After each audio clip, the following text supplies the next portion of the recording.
कुशभद्रा नदी बंध तले 300 मीटर सुरंग ए सुरंग को स्थानीय लोक माने विमला सुरंग बोली कहतुबा बेले ए सुरंग पार्श्वरे थिबा तीनी मुहाणी स्लुइसी गेट ठारू 16 फुट छक रास्तार पाखापाखि 300 मीटर पर्यंत लभी रही जोंथिपे हजार हजार ट्रिप माटी पकाइले सुधा एक सप्ताह मध्य माटी कुआडे उभान हो जाउछि। लोकंकर कहिबा अनुसार विमला सुरंग कहले माछंक असरंती भंडार एवं माछ सुरंग करी रहुथांती जहाको स्थानीय लोकंक भाषा रे विमला माछ सुरंग बोली कहिथांती। एने स्थानीय मत्स्यजीवी अजय मल्लिक कहिसंती कि जदि लोकंक मत को अंधविश्वास भावे धरि नेबा तेबे तीनी मुहाणी ठारू धसीबार स्थान पर्यंत काहीकि दबी जाउछि नदी बंध।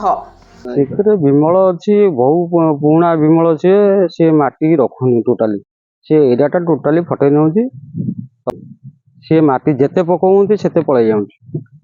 आउ तथापि 500-600 ट्रिप भी पळली तथापि से माटीटा को रखुनी। कुशभद्रा सोलापुर ब्रिज धनुआ नई पाखरे जे कुशभद्रा अछि हमरो तीन मुहाणी 500 मीटर पाखापाखि से जगहटा बारंबार काम हला परे कि से दबुछि एबे 2-3 दिन तले काम होइतला से पुणी गोटे दिन पर पुणी दबी गला जेहेतु से जगह कौन होछि आज पर्यंत के जानि पार नांती आमे भाबुछु सेठी किछि रहिछि गुफा टाइप रो माछ बात ई करिकरी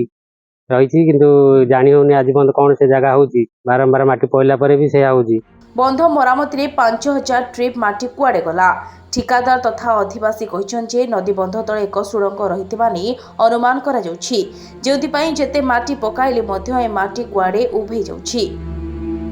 अनेपकरी तीनी मुहाणी ठारू नदी बंध धसीबा स्थान पर्यंत समस्त बंध एबे दुई फाळ होई दबिबा आरंभ करिछि फଳରେ गोप अंचल रे भयर वातावरण देखा दिछि। ए जो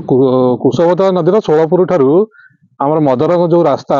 से रास्तार तीनी मुहाणी निकटरे प्राय 500 मीटर पर्यंत बंध 2 वर्ष हला पे दबुछि। लोक माने अनुमान करूछन्ति जे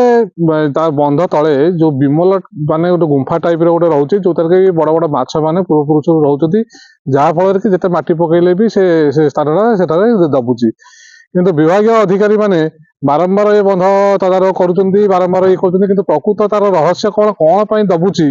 सेटा भी एपर्यंत समान अनुमान करि पारुनांति कि सठिक भाव कार्य करूनांति जहा फल कि वर्तमान उक्त स्थानटी पूरा विपदपूर्ण अवस्था रे रहिछि। तार आया रहउछि किछि कलेक्शन कोन ना विमल टाइम गाडो आगुरु पूरा बुझिलु से दिबे कि माटी रखुनी पेली नउछि आ भितरକୁ